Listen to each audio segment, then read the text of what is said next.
12 años para un obispo de Roma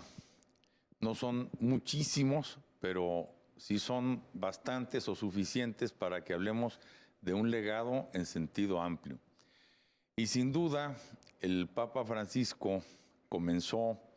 el tercer milenio de la era cristiana, dejándonos tres retos enormes a través de un hilo conductor: la educación. Los tres retos es el cuidado de la casa común,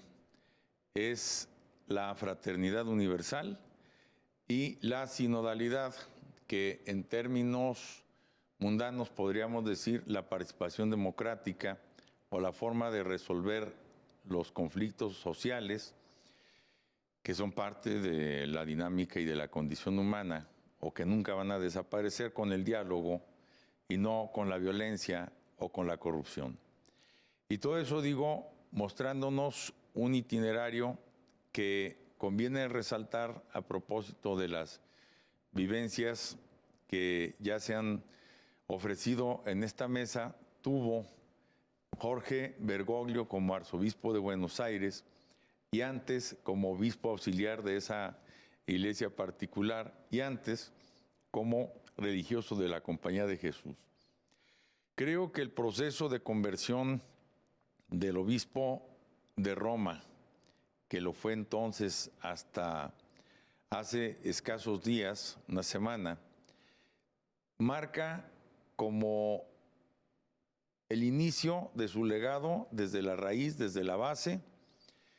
la de un hombre que viene a la vida en un continente donde la abrumadora mayoría católica de la herencia española, que en su tiempo, el siglo XVI, aliñó lo que la Reforma protestante le arrebató a la cristiandad europea en el siglo XVI, tiene una voz que se alza luego de medio milenio para representarnos a los católicos de América, pero en el hijo de migrantes italianos, y por tanto como miembro de una comunidad que no solo es argentina, sino porteña, que de sobra sabemos todos es la capital americana más europea. Digamos que el ADN del Papa Francisco como jesuita, que es una congregación religiosa que nace en España, pero de un vasco que ha sido soldado y que se pone a las órdenes de la Santa Sede en el mejor momento o en el peor, según se vea para eso, la Reforma protestante. Y luego la era que le toca vivir, porque bueno, pues 1936 es como decir 3 años antes de que comience la Segunda Guerra Mundial. Sí, sí, sí. De modo que el niño, ya nuestros recuerdos empiezan a los 3 años, pues solo va a escuchar su infancia con anécdotas relacionadas con el gran conflicto que contamina el mundo,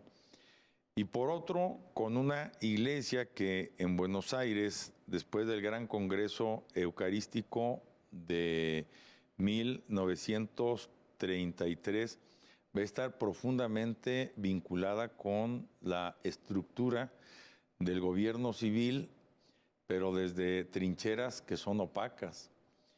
Entonces, Francisco tiene todo para llegar muy entrenado a ese oficio que le toca y para ofrecernos, decía yo, 3 legados que va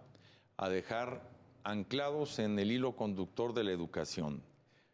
Él hizo un pacto mundial a favor de la educación y su modelo de educación, las escuelas ocurrentes o escuelas para el encuentro, intenta adoptar un esquema gracias al cual no sea el sistema escolarizado el que le imponga al pupilo el plan de estudios, sino el que elija lo que más le acomoda a sus aptitudes, a su capacidad, a sus gustos, y con eso desarrolle y forme su carácter y su personalidad desde sus aptitudes y hacia un tejido social que se debe ser siempre o antes que nada comunitario. Entonces,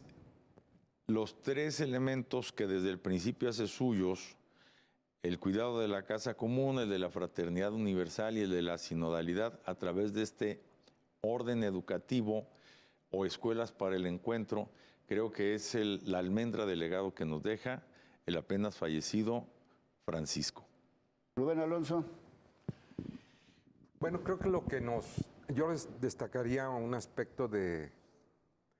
momento de Francisco Jorge Mario Bergoglio como Papa, que recupera el espíritu y el impulso del Concilio Vaticano II. En particular, la eclesiología, es decir, la manera como se vio la Iglesia y se relanzó la Iglesia a partir del Concilio Vaticano II, y que a él le